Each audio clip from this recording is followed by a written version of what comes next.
Bonjour, Gawena PG Ninita Jibwe Mosi, Jessica Glidden Indigenous Cause, Awasi Si and Dodame, Boys Fort Nindujiba, Shakpe Neda. Hello, everybody. My name is Jessica Glidden, and I'm a Ojibwe from the Boys Fort Band of Chippewa in northern Minnesota. My clan is the Bullhead Fish Clan. I'm the Leadership Development Program Manager at Native Governance Center.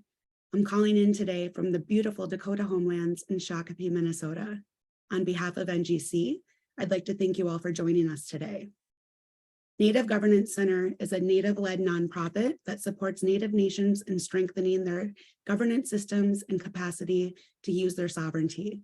We encourage you to learn more about our programming by visiting our website, nativegov.org, or by following us on social media at NativeGov. Today's virtual event, Native Fashion and Sovereignty, will explore how authentic Native fashion contributes to Native narrative change. Our panelists will share how you can support Native designers and artists, and they'll also examine how Native nations are using their sovereignty to protect Native designs while advancing economic development through fashion. This topic resonates with me personally because I believe modern day representation matters. And one way we are doing this is through modern Native fashion. I don't know about you, but I'm really excited for today's event. First, I'd like to go over a few housekeeping items. I'd like to remind you all to submit your questions for our Q&A portion by using the Q&A box on Zoom, or you can use the comment section on Facebook. We'll transition to Q&A at around 12:45 Central Time. This event is being closed captioned. You can turn on closed captioning if desired by using the button on the bottom of your Zoom screen. We want to extend a big miigwech to our host, Adrienne Benjamin, for allowing us to use one of her beautiful photos to help us promote our event. Adrienne's photo is the background for both of the PowerPoints we'll be sharing today. Finally, I'd like to give a shout out to our sponsors. Thank you to Anderson Realty, a boutique real estate brokerage with a 60-year tradition that's simple: work hard and put people first. We're also grateful to API Group, a market-leading business services provider of safety, specialty, and industrial services, for supporting our full event series as well. We're not done yet. Thank you to Sovereign Finance, a 100% Native American-owned firm that has been developed to meet the unique financial needs servicing the needs of the tribes, tribal enterprises, and tribal organizations. And finally, we're grateful to Lathrop GPM and Woodlands National Bank for supporting this event. We're going to start today's event with a short presentation on Native fashion basics, and then we'll follow it up with our panel discussion. We always like to start our events out with a presentation on the basics because we know everyone is coming to our event with a different level of knowledge. We hope that this information will provide helpful context as you hear from our panelists later in today's event. Native narrative change. We're going to start by introducing you to the concept of Native narrative change. Native-owned fashion and design brands like those featured on our panel are great examples of Native narrative change. Many of our major institutions, such as the media, pop culture, and government, exclude modern-day Indigenous voices. Exclusion leads to invisibility and lack of awareness, further fueling the creation of damaging myths about Native people. Indigenous people are tackling invisibility and stereotypes head-on through Native narrative change movement. Based in authenticity and truth, the movement seeks to create change across sectors through accurate representations of Indigenous people. Native people are creating this new narrative, one that is strengths-based and grounded in Indigenous realities, past and present. Evidence of Native narrative change is everywhere. Today, Indigenous people are making their voices heard in fashion and design. We're excited to introduce to you 4 leaders doing this important work today. The emergence of Native fashion and design. Let's talk about the history of Native fashion and design. While Native brands are becoming more mainstream, Native people have always been designers. Before settler contact, Native people made clothing from naturally abundant materials. Fashion and designs varied based on geography, season, and community. A constant theme across nations was the intricate use of animals, notably tanning skins from larger mammals like bison, deer, and caribou. Beyond clothing, we took time to design jewelry, hats, baskets, blankets, shoes, and even eyewear. Again, location often had an impact on the materials used. Looking at jewelry is a great way to demonstrate this trend. Coastal peoples used dentalium for adornment, whereas Plains peoples used porcupine quills. Because of our materials, a person's fashion and designs could be used to determine what nation and sometimes what family they were from. Settler contact introduced new materials, including new dyes, beads, and ribbon, which Native designers incorporated into their items. Today's Native fashion and design is often a blend of these pre- and post-contact elements. Cultural appropriation. Now that we know about some of the history behind Native fashion and design, let's talk about one of the challenges designers often face. We love author Maisha Johnson's definition of cultural appropriation, a particular power dynamic in which members of a dominant culture take elements from a culture of people who have been systematically oppressed by that dominant group. Cultural appropriation involves profit too. Many of the dominant culture almost always have the ability to profit off of what they've stolen, providing no compensation to whom they've stolen from. Cultural appropriation is a form of modern-day colonization and oppression that directly harms BIPOC creators. It specifically harms Native designers for a few reasons. Native designers often have their designs stolen by other brands, including luxury and household names. In these cases, Native designers do not receive compensation for their time and their efforts while others profit. Cultural appropriation also forces Native designers to compete with non-Native brands selling fake Native-inspired products, as in products that are not created by a Native person, but feature a Native or Native-inspired design. These brands don't understand the significance of the designs that they're selling, and they usually don't invest the same time and energy in creating their products. Think about all of the cheap knockoff products you've seen online. They're often able to offer their products at a lower price point than Native designers, undercutting Native-made products, and they often fool consumers into thinking their products are indeed Native-made. There are many other reasons cultural appropriation can be harmful, and we'll explore some of them during today's panel discussion. Next, we're going to talk about the Indian Arts and Crafts Act. This is a great transition into a brief discussion of a law that's relevant to today's discussion. The Indian Arts and Crafts Act is a federal law that was passed in 1990. The goal? To promote truth in advertising. The law aims to stop non-Native individuals and brands from falsely representing their art as Native-made. As we discussed on our cultural appropriation slide, it's unfortunately incredibly common for non-Native individuals to attempt to profit off of Native designs and cultures. Under the law, if you're selling or representing your work as Native and it's not, it's a federal crime. To get around the law, many producers say the work is Native-inspired or Native style. As you can guess, the Indian Arts and Crafts has its limitations. It theoretically only stops those who falsely label their products as Native-made. And that's if folks even stopped in the first place. Many say that the law is already outdated due to e-commerce and it lacks enforcement mechanisms. The law also does not inherently prevent cultural appropriation. For example, you may have seen a cheap Native-inspired tumbler sold at a big box store. Even though the store is using designs that don't belong to them, they're still able to profit. Most consumers lack the time or the savvy to fully pay attention to a Native-inspired versus a Native-made label. Now that you're attending this presentation, we encourage you to do so and to tell people in your life about the difference too. It is now my great honor to introduce our moderator for today's panel. Let's all welcome our host, Adrienne Benjamin. Adrienne will kick off our panel discussion, and I'll leave it to her to tell you a little bit more about herself. Take it away, Adrienne. Miigwech. Anin, everyone. Miigwech NGC for asking me to be a part of this amazing event. I think that this topic is super important, and start off with a little bit about myself.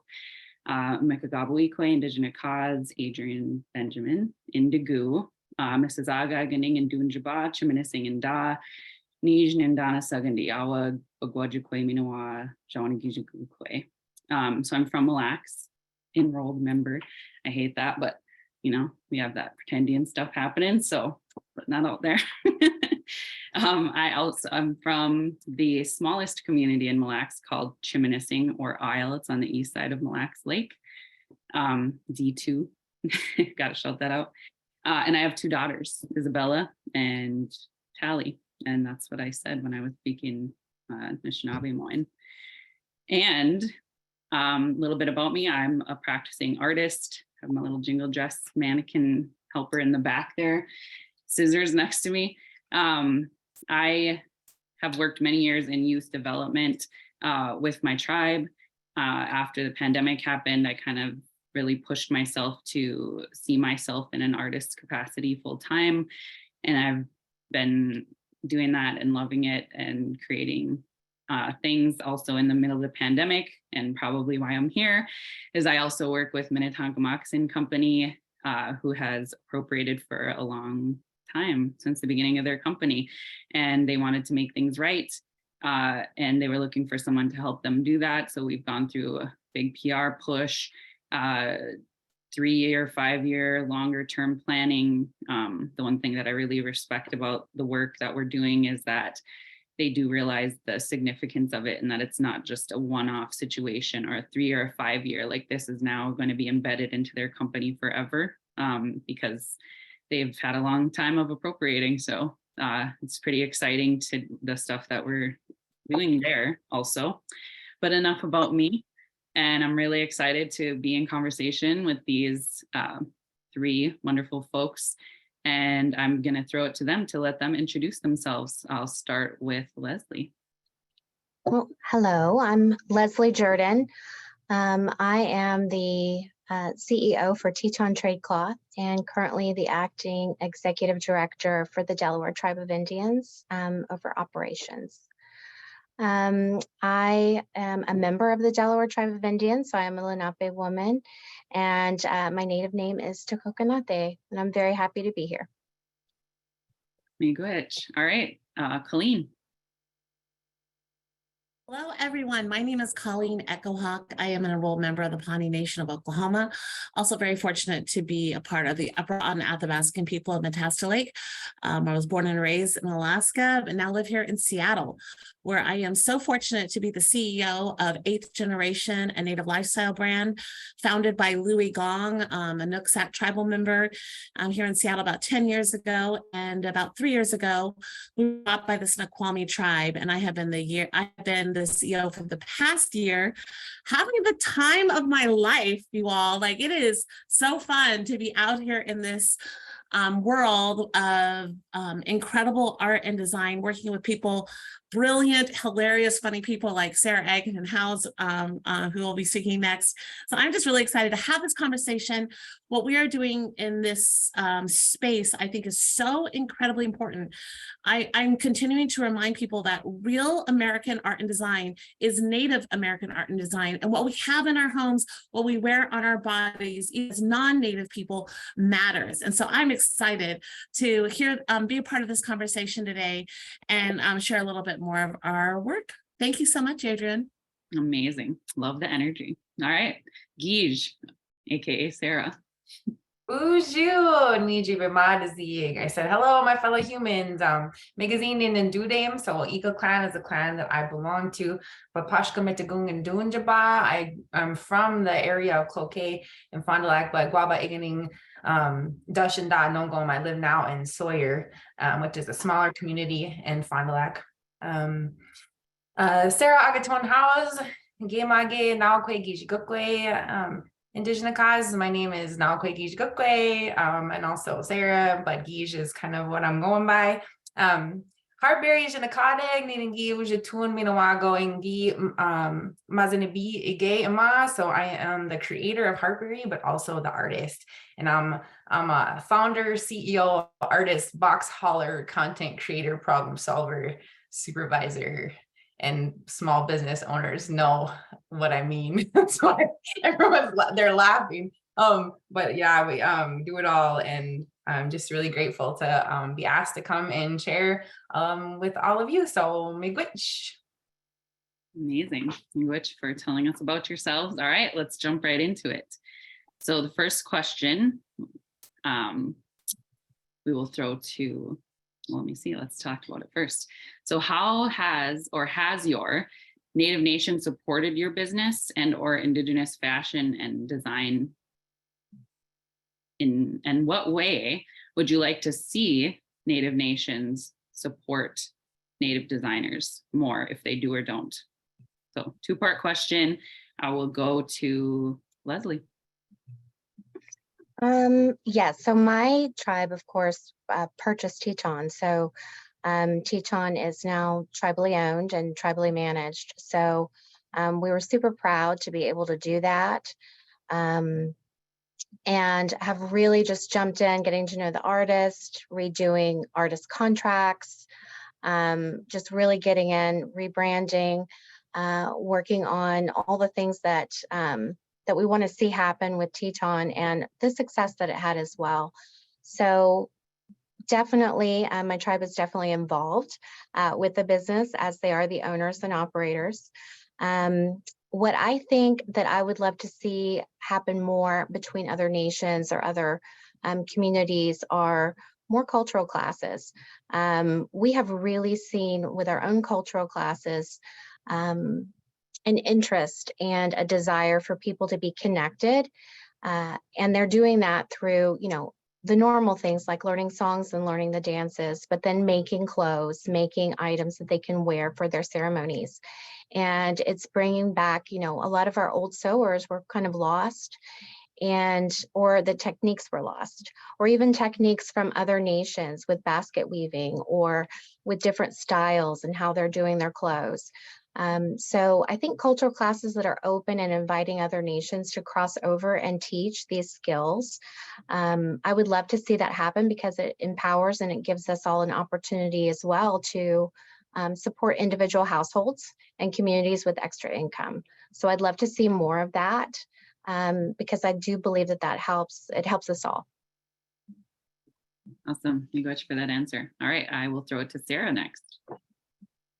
Well, I love this question because I think that there's a lot of like facets of this, and I think one of them is really about the idea of sovereignty. And as a small business, I think we really depend on tribes to create economic wellness and sovereignty in our communities. And something that I think is really important too is for small businesses to grow and thrive. Also, we need both, and we don't just need one. And I think that that's a little bit of a stretch here for a lot of folks in my community, is we haven't really seen a lot of businesses that are small businesses really grow and thrive. And I think that that's been a little bit of a stretch, is saying, oh, and I think it's been really good for people to see, like, oh, I could run my own business. I don't just need the tribal council to decide we're going to have this or that. We can create our own things. And I come from the Ojibwe Nation, which is a big, beautiful nation, dare I say, one of the best nations. And we're also, as Anishinaabe, related to the Padawans, the Odawas.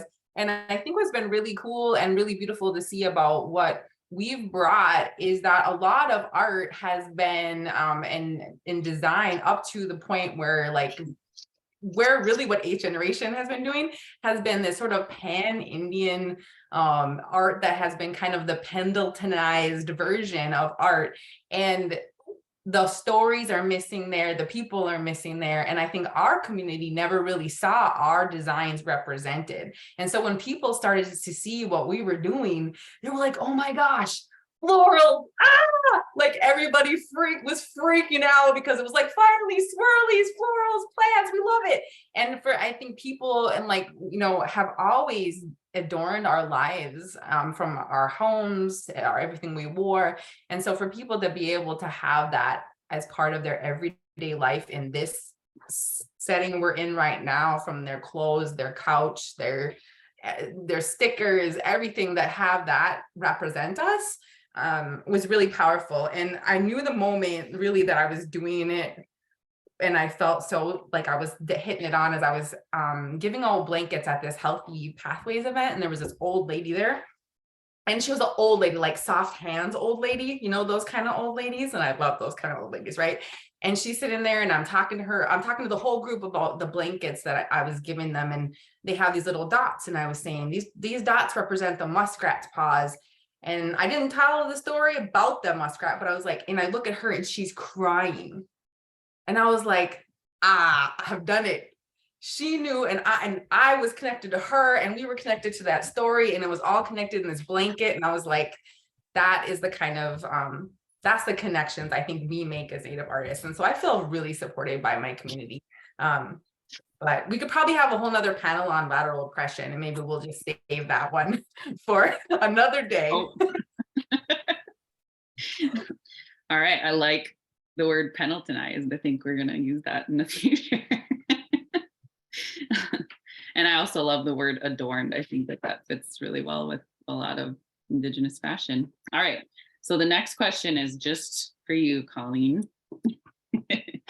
So the Indian Arts and Crafts Act is limited in terms of its real world protections. We know that.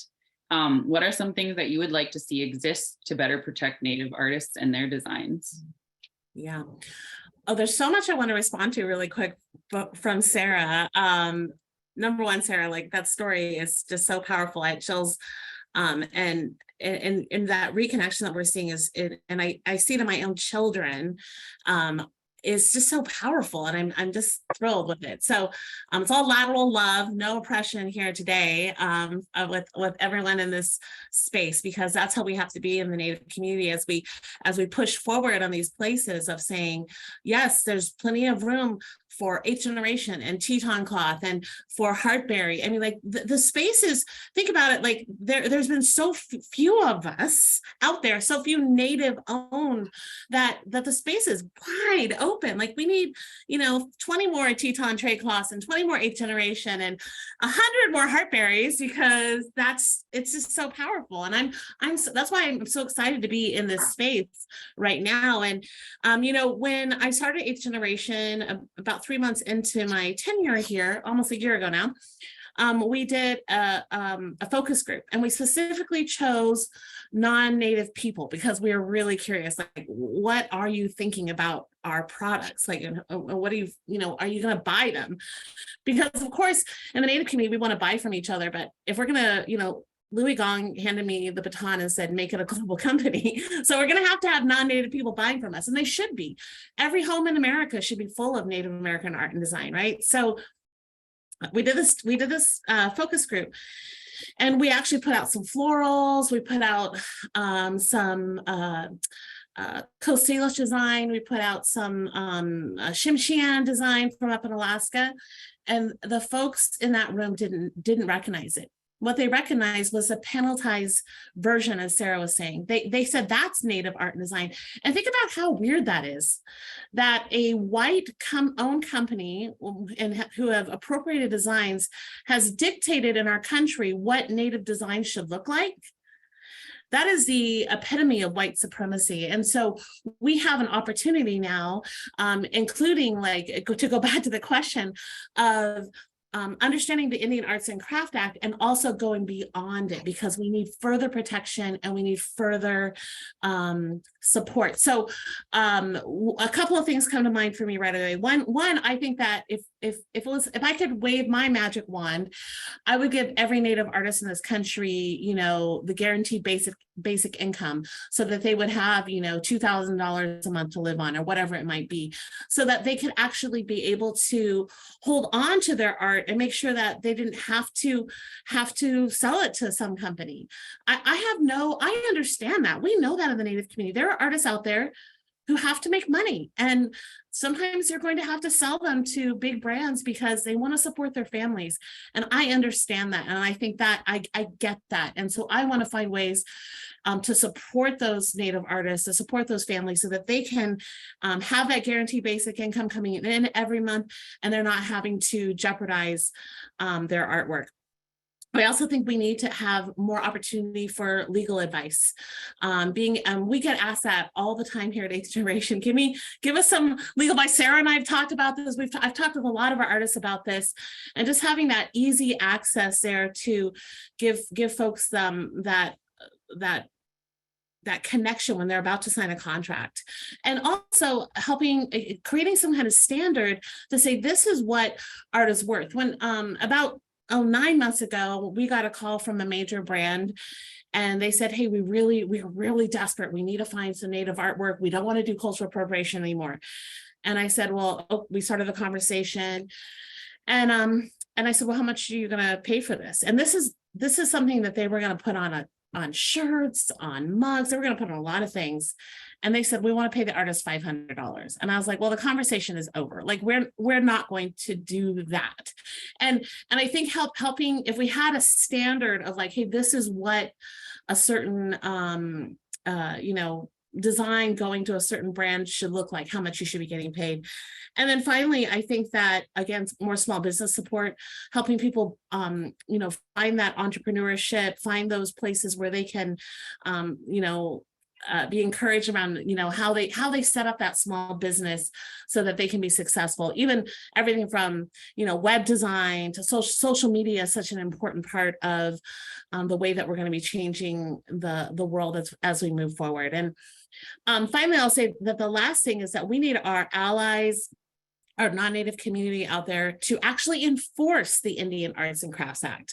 We know that there are many, many companies around the country who are selling art that has been appropriated. They're buying art, Native inspired art, and we need enforcement. We actually have a case right now that's happening here in Seattle where 2 non-Native men were selling art to an art gallery and pretending that they were Native. And so I'm really proud of our law enforcement here in Seattle. And frankly, they've been getting a lot of pressure.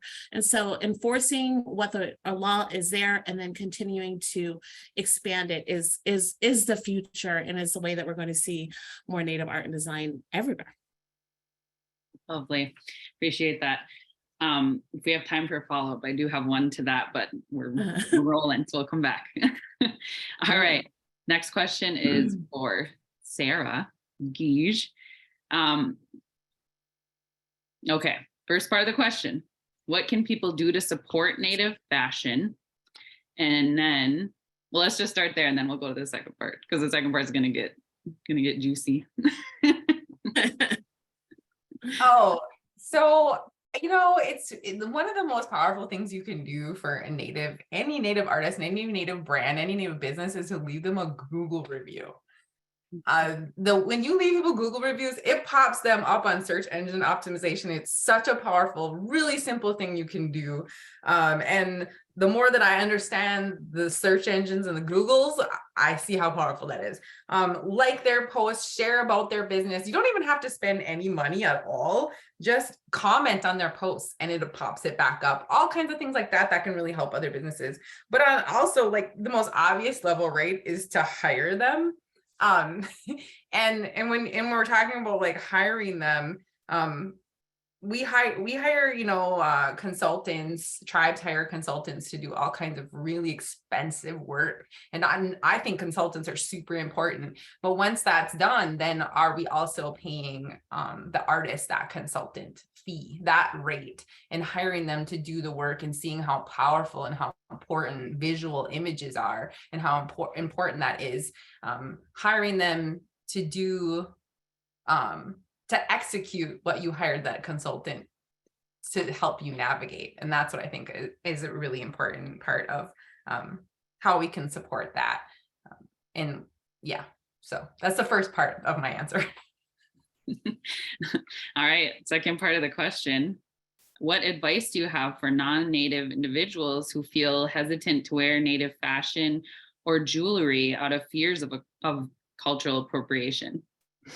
So I really appreciate that people are even asking this question. I think it's really great that people are trying to be thoughtful about it. With that said, going beyond that question is asking ourselves, if are we comfortable buying pan-Indian fake art from a non-Native brand? but not comfortable buying Native art and design from a Native brand. And what is that about? And that's what I find a lot is people are comfortable with buying from a non-Native company, but not as comfortable buying from a company like Heartberry. And so we need people to trust us that we're doing the work to not design, we're not selling ceremonial objects or anything that is inappropriate for people to have. You got to trust that we're doing the work in our community to tell stories that are appropriate, share things that are appropriate.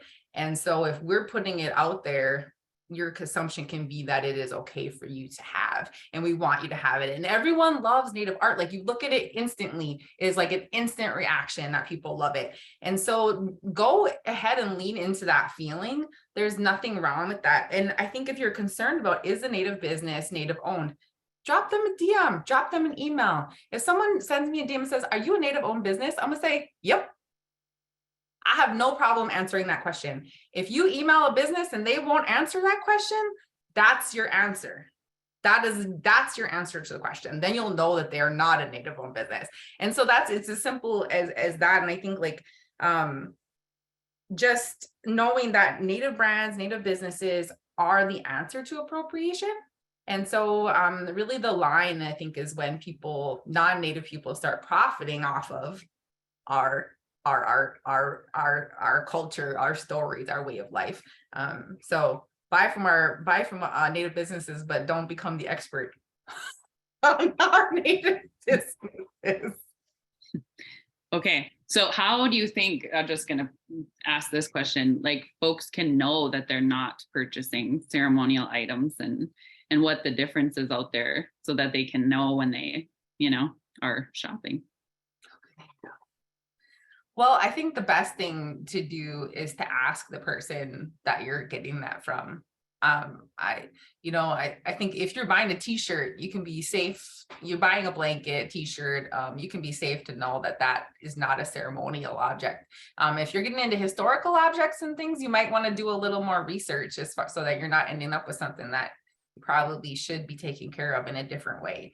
So, I would, if you're really worried, call your local Native museum. Mille Lacs has a really amazing museum. They can always, lean into some of those folks. But I think when you're talking about buying fabric, blankets, you're going to be good. You're going to be all right. Random one answer question. Can a non-Native person wear a jingle dress? Someone asked me this, and so I'm asking you. Wow. I don't know that it's my place to say what every person should do. If somebody were given a jingle dress by someone in their family or friends, it's not my place to say that that person shouldn't wear that. I probably personally wouldn't give someone one, but that doesn't mean that I can control or that I should try to control what everybody else does. That's how I feel about it. Fair question or fair answer. I wish you were the facilitator and you should answer this question. I would have said no. That's my answer. Okay, so next question, and I'm going to toss it around for everyone since we just kind of had some direct ones there. What kind of characteristics do you think make up positive partnerships between a brand and a Native artist? And then second part, take either side or both. What can cause a problematic partnership? I'll start with Colleen.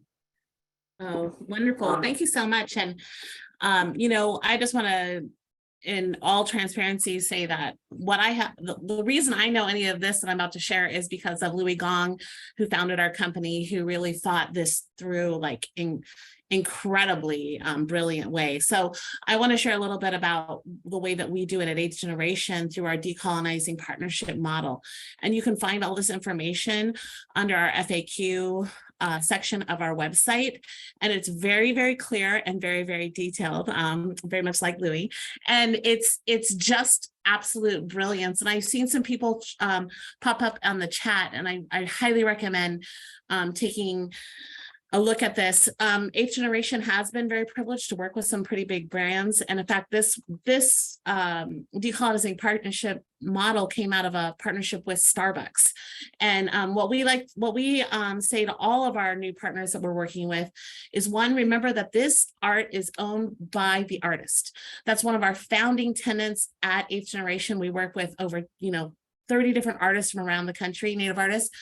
Every time we put anything on a mug, on a candle, on a blanket, we're going to that artist, we're saying, hey, we have this recommendation, but this is your art. What do you want? And our artists sign off on it every single time. And so if you're a big brand and you want to work with a Native artist, that's something to remember, that you are maybe licensing the art, but you should not own that art. That art belongs to that artist. And that's because as we all know, there's been so much drama and trauma with Native art in the past. And then also compensation, I already covered this, making sure that you're paying that artist really what they're worth, and understanding that they deserve a percentage, or what we do at Eighth Generation is royalties on everything that we're selling. And then also participation in retail sales. We ask the big partners we're working with to think about how we can participate in the sale. So for instance, with the Starbucks partnership, we made some mugs with them, some tumblers. We sell them also in our stores. They sell in our store and they sell it in their stores. So it's been interesting to say the least. And then access to industry knowledge. That is huge. We're asking we ask Starbucks, hey, where do you source your tumblers? And now actually all of our tumblers and our mugs, we now use the same company that Starbucks does. And we ask them to continue to have a relationship with us so that we can understand where they're, getting their quality product from. In fact, we have a Sarah Agaton House mug, a Heartberry mug called Rice Blossoms that is just incredibly beautiful. And we would not have that mug without the partnership with Starbucks. And then finally, there's the control over the storytelling. Don't go out there and share the story of that rice blossom mug without bringing in Sarah,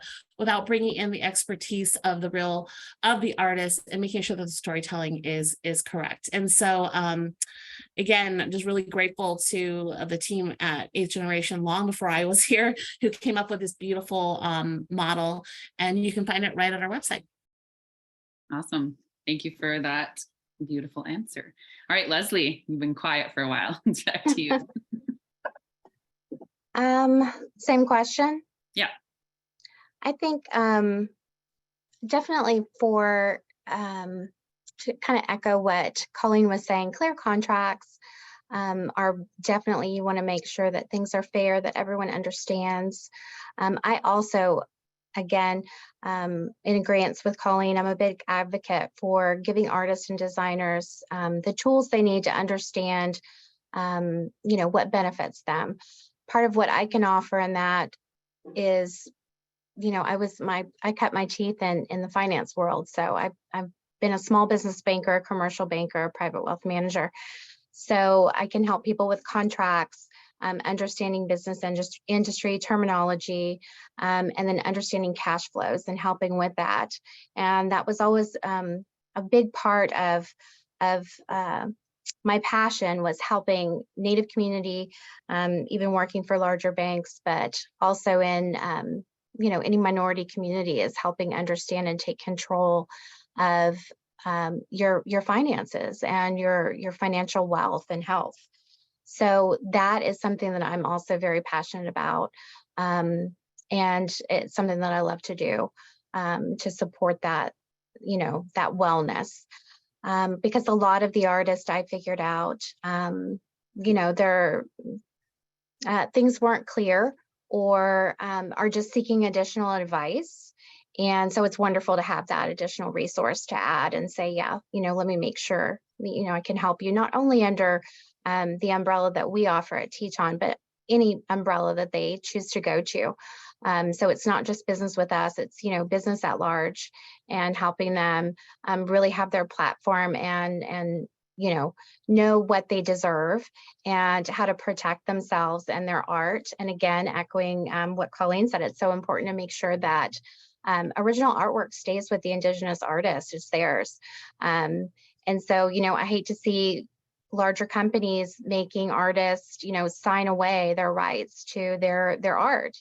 And so, I certainly don't want to add to that. And I'm happy that, this platform, we all feel the same way, that is, I think that comes from being Indigenous yourself and being Native and knowing the power of that and the importance and the storytelling and keeping that where it belongs. To the panel, I say thank you in that effort, because we all know, what that means. I think that also, collaborating and making sure that, we've got 5 different graphic designers that are all Native that work with us. And we've got some that are not, but we've got, I love that what we're doing is people who are not graphic designers, meaning their art is not coming ready to go to print, right? There are pictures of a dress that they've made, or they are pictures of beadwork or a painting, or another form of art.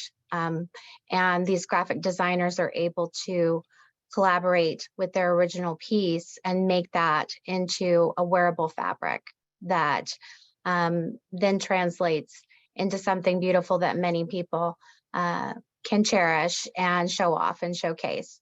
So I think that the collaboration and making sure that, we're helping people get, get their work spotlighted. Not everyone is going to be able to be print ready or know about graphic art, but they're still an amazing beader, or they're an amazing painter. And they deserve to have the help and the support to showcase their art and have that translated over. So I think that's also an important piece of helping many and not just a few, because we're all at different skill sets, technology wise, or our talents are in one area or the other, and it's not across the board ready to go. So I love that too. And again, echoing Colleen, great comments all the way around, but making sure that the storytelling stays with the artist, that people know who the artist is, what nation they're representing, that the artist gets a voice in saying what inspired them, what this piece means, what this design means, and what they're about. And I think that is also, again, highlighting them for other opportunities and being so proud of them being representations of what Indigenous people have to offer, and wishing the very best for them, and not trying to steal or be the sole owner of, their pieces. So yeah. Lovely. Yeah.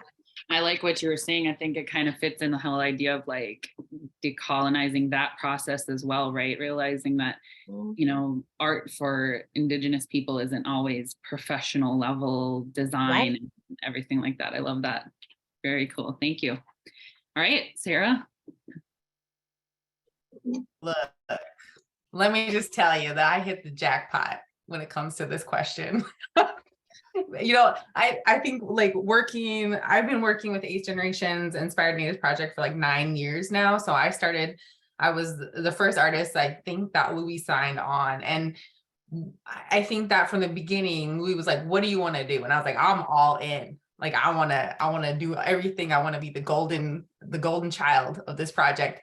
And, really that mentoring that has gone along with this process of everything from running my website, taking good pictures, using Adobe Illustrator, product development. I mean, every part of it, and really being invested in my well-being in addition to 8th Generations well-being. And what was embedded in that, and I think that is really pivotal, is that there's a big difference between how we run businesses as Native people, is that we know that everybody's well-being can grow together. We know that I don't have that, like Louis knew that it didn't matter if I did well, it wasn't going to hurt him, or it mattered that I do well, meaning that it wouldn't hurt him.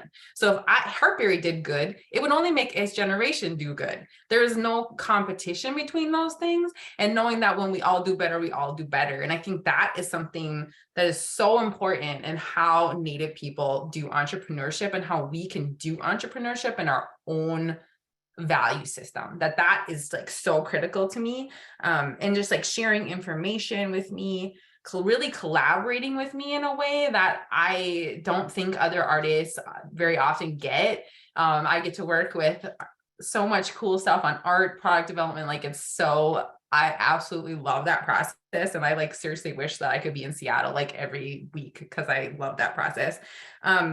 So I think that eighth generation has really honestly like set the bar for how people should be working with Native artists. And I think a lot of other companies now are like, oh, let's try to do that. And I think that that's really good. And I think we should continue to strive to see that we can all have abundance together. We can all grow together. There's plenty of room. And I think that has been, it's completely shocking to me. And if Louis had never approached me this way, I would never have known. If Nike had came to me and said, we'll give you $500 for this design and we're going to make these shoes out of it, I'd have been like, oh my gosh, that's amazing. And they would have made $1 million. And so I just feel like that's really important for us to push out to people that you got to maintain ownership of your art and you have to say no to people and you have to ask for what you're worth and that companies have to meet us where we are.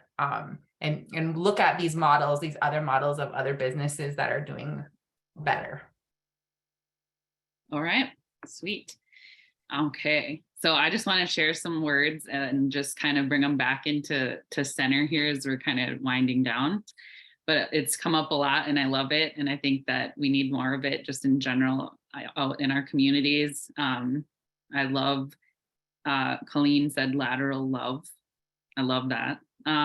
To make space and that there's room for all and that everyone here has talked about bringing up other people, right? That it's not always just about you, it's about community, it's about other artists, it's about how can we all do this together, right? Because I think that because, these brands and, Native owned businesses are so few and far between that it seems like you can't quite get there, right? Or like it's a shot in the dark just to be able to do it. When I think I love what you all said about like, we need to see more. Like it shouldn't just be this one, space or one company. Like there should be Native brands across the board, just the way that there is non-Native brands, right? And that's really hard to see because of the space that we're in right now. But I love that everyone here kind of put that vision out there and it's beautiful. So just wanted to share that little collective piece that I heard from everyone. I love it. Okay. So this last question, I'm going to kind of blend it into an audience question that's been coming up also. So what has been your experience sourcing materials for your brand? Are there materials that are difficult or impossible to find within just Indian country? And then what does responsible sourcing look like for your brand?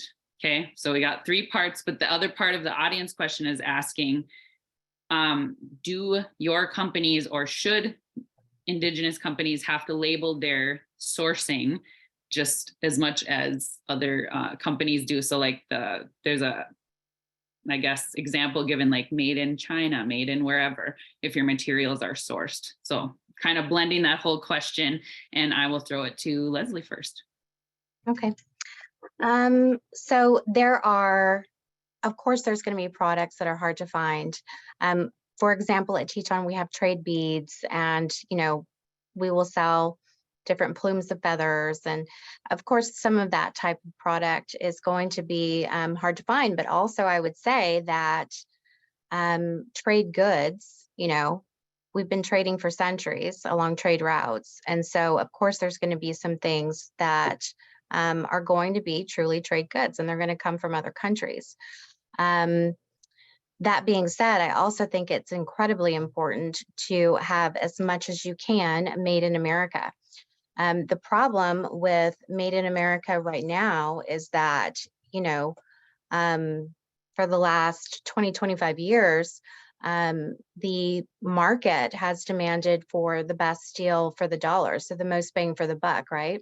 And so we've outsourced our production to other countries.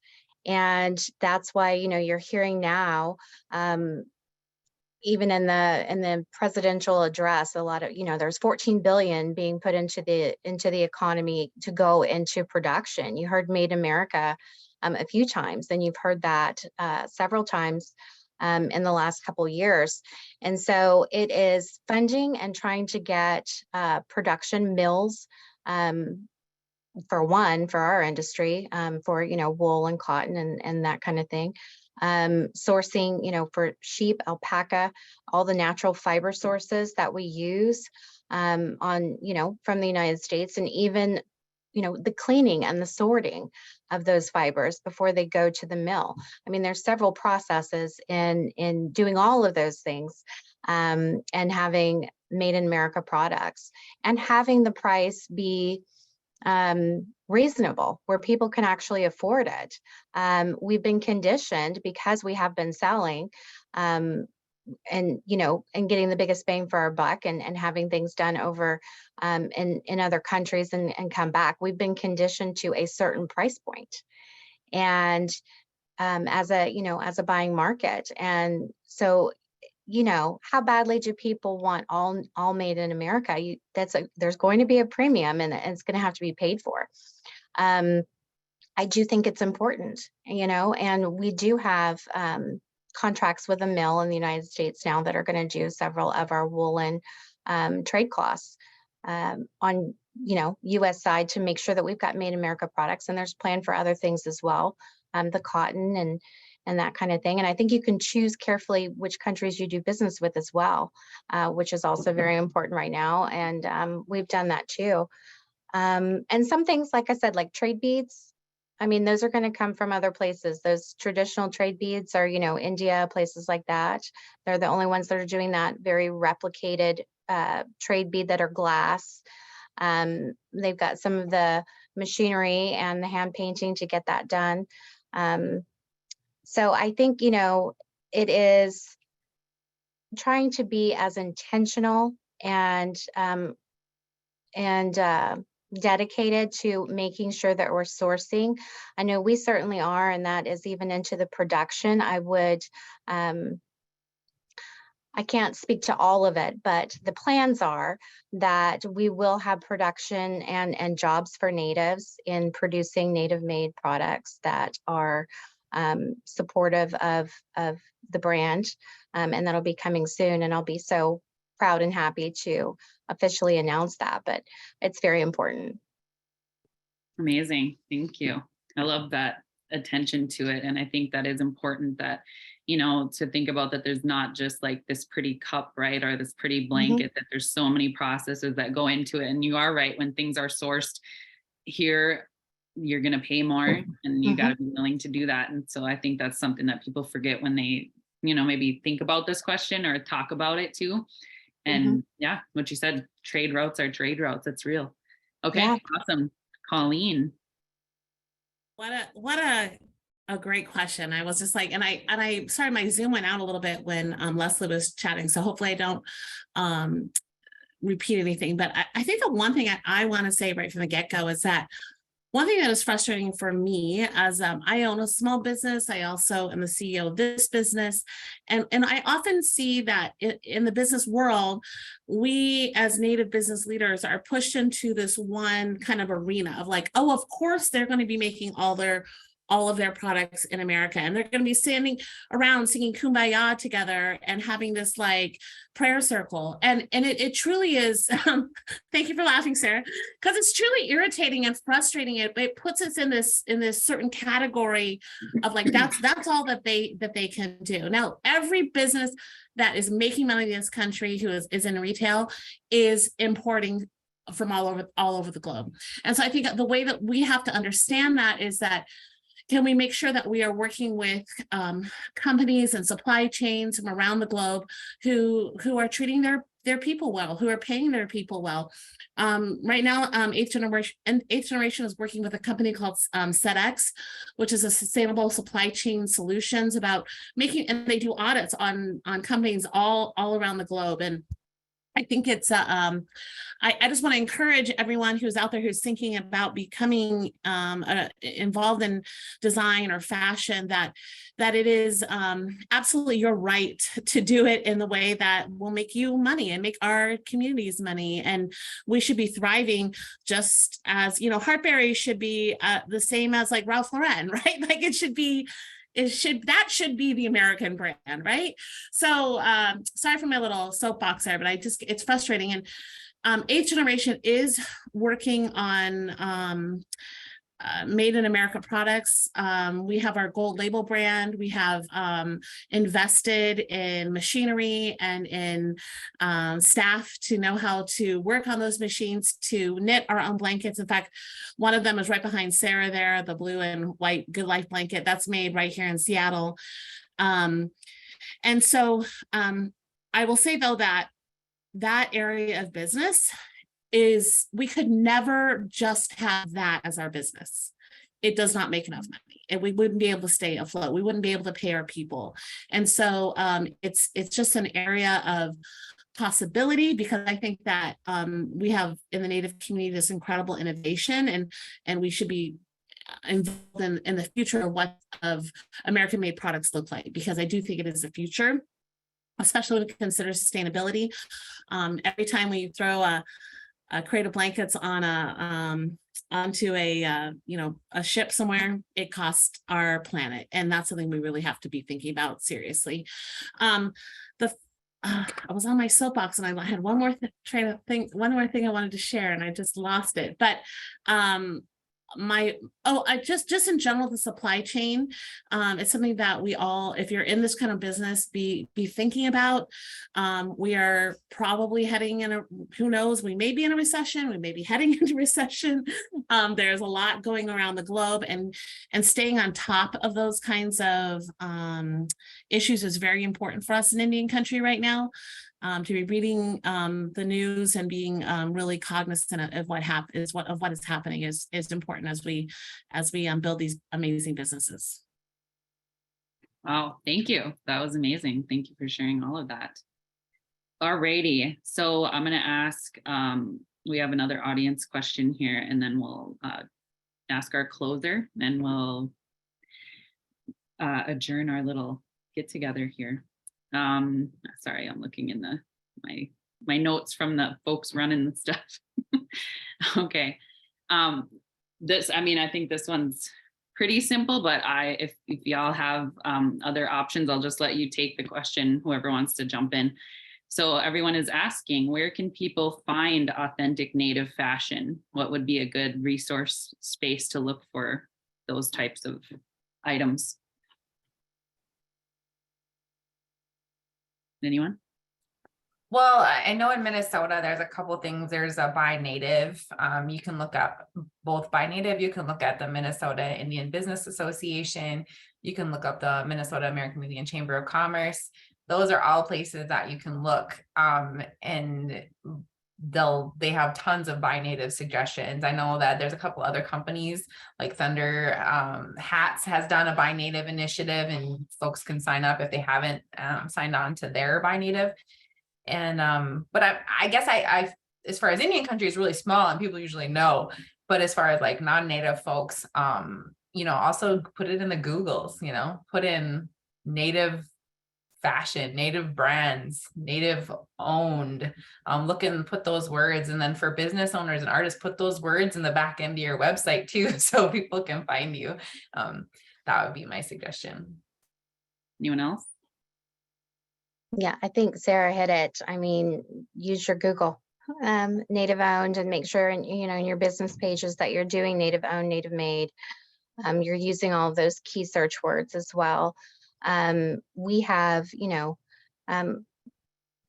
Oklahoma, we also have Buy Native search web lists that list that, and a lot of tribes, museums, that kind of thing, they'll typically have their own gift shop, which should feature Native made items. I would check that though, just like with anything else, when you're shopping and you're looking for something authentic, you want to make sure that you are being intentionally or authentically intentional, right? So you want to make sure you do your research and look at what is being offered. And if you're buying native made, it's going to say native made, and you're going to get an artist name and a nation affiliation 9 times out of 10. They're not, I haven't come across any original native products that it's just, a design and there's nothing else listed on that. I mean, perhaps that's out there, but I would say that's very rare. You're going to have some affirmations there. And, when people are certified artists, there are places that I'm a certified artist with my tribe. Some of them will give you a certificate. I mean, there's other ways and there's different places that you can just make sure that you're buying native. But I love the, shop native made, not native inspired. I love that because it's so true. You want to make sure that you're giving back to native artists and the native communities that are supporting, wellness within Indigenous people. Awesome. I'm going to move to the next question. I'm sorry, Colleen. Well, I'll get you first this time. Okay. So I'm torn because there's 2 more questions left and I want to ask them both, but maybe I'll just ask a couple of you. We'll see. I'll think about this for 1 second. So one's a simple question, and maybe I'll give y'all like a quick second to formulate the thought because I think it's kind of deep, and maybe we can all just say 1 sentence of something kind of poetic-ish about it. So how do you think that Native fashion and sovereignty are related? Because obviously that's our whole topic here. That's what we came here for. How does those 2 things, how do they relate for you? You want me to go first? Yep, I don't know Colleen. if Yeah, sorry. You all want to go. I said No, it, you but go, I Sarah. didn't say it that time. Yes. I was giving you a second. You looked deep in thought. Who? You, Colleen. Okay. Yeah. Well, I don't know if I can do it in a sentence, but I will try to be as quick as I can. Is that, Native communities, in the early 1900s, like people thought we were going to be gone. Like that was the norm. Like people called us, like, Edward Curtis is famous for the vanishing race because they thought that we wouldn't be here. And so when I think about art and design in, 2023, I see it as representation that is going to ensure our generation, that our Native communities are here for the generations to come. And my goal is that every home in America.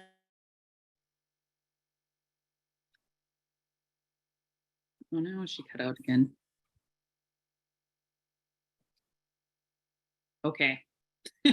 Well, let's jump to Leslie. You want to jump in? Oh, sorry. I just threw it to Leslie, Colleen. I'll come back to you in 1 second. I'll ask you the final question. Okay, Leslie, go for it. Aw, you can let her finish. I feel bad. Okay. Let her finish. You sure? I don't hear her audio. Okay. Okay. So, the definition of sovereignty is self-governance, right? So to be able to, self-govern, make our laws, take care of ourselves. So when I think about sovereignty in Native fashion, it's tied in so many different ways. One way is kind of what I touched on earlier is we are in charge of expressing our culture the way that we see fit, right? And not having that be dictated or decided by big box brands, but actually truly expressing our culture in our art forms. And so that is, self-determining. That's deciding for ourselves how we want to represent. I also, I mentioned about cultural classes and learning these things. I work with a lot of different folks who are kind of 1 generation removed culturally. So they are tribal members, but their family member did not practice. They didn't dance, they didn't practice culturally. And so part of the reason for wanting to work in with an Indigenous organization was to get some of that culture back, which they missed out on, and to teach their children what they didn't get. So they're finding that they're in this place where they're missing this piece of feeling whole because they want to connect.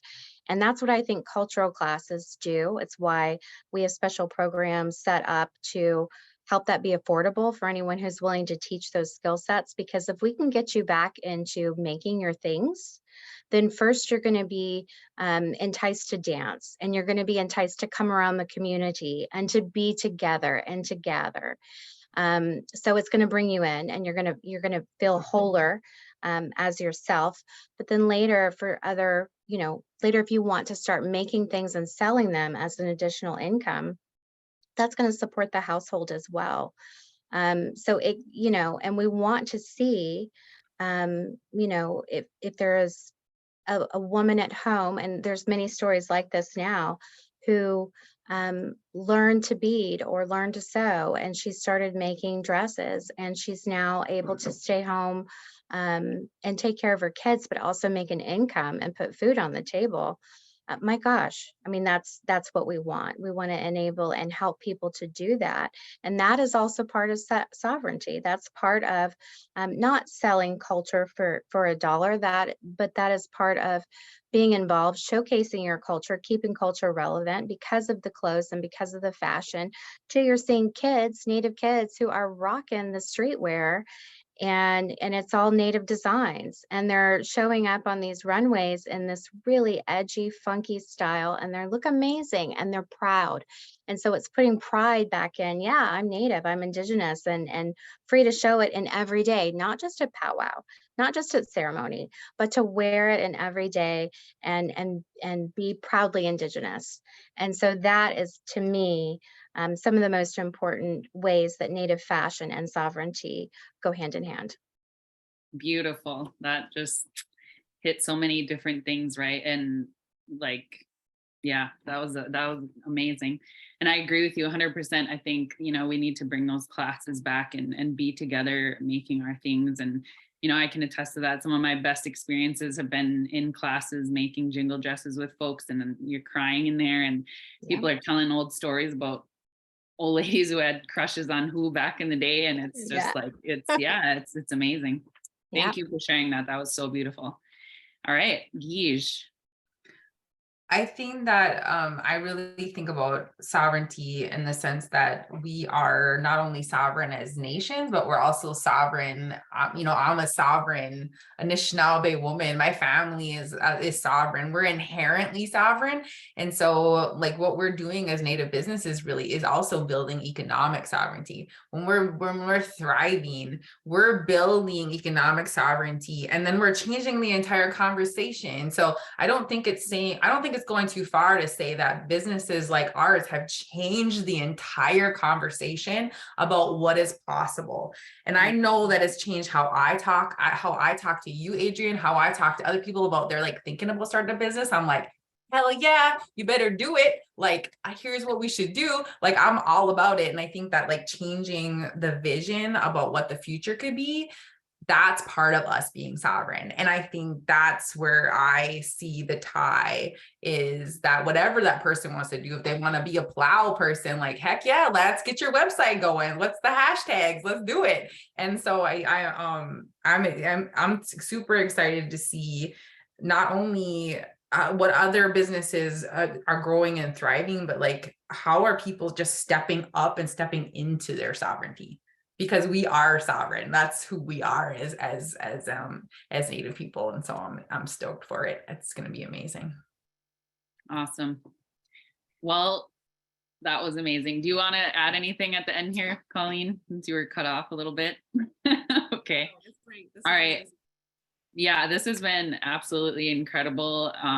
Again, Miigwech Native Governance Center for holding space for this conversation. And to you three wonderful women, I think that needs to be pointed out in this conversation as well. It often is kind of women in our communities doing the background work, making everything look pretty. And I think that these three folks definitely are filling those roles, but are here to talk about it today and in the spotlight. So that's super, dope, and I'm here for it. All right, so I am going to also thank everyone who showed up and is listening, is getting upset about some things, whatever. We're here for it all. If you learned something today, that's beautiful, wonderful. If you have questions for any of us, you can hit us up on the socials. We're all here to, you know, help others and answer those questions, and yeah, kind of live out what we talked about here. Let's continue that lateral love. I love that so hard. Like, I think it's just, yeah, let's make that movement and happen and keep it moving. So I will pass it back to Jessica here, who will officially close us out from Native Governance Center. And again, miigwech to everybody. Thank you for showing up. Thank you for listening. Thank you for supporting all of us here that are on this panel and Native Governance Center. I think that doesn't, you know, isn't said enough. We appreciate it all. We're out here doing it for community and everything. So, all right, Jessica. All right, thank you. Wow, you guys, our panelists shared so many amazing stories and pieces of wisdom today, and they've really brought a lot of energy to today's event. So miigwech, especially to our panelists, Sarah, Colleen, and Leslie, and to Adrienne for moderating.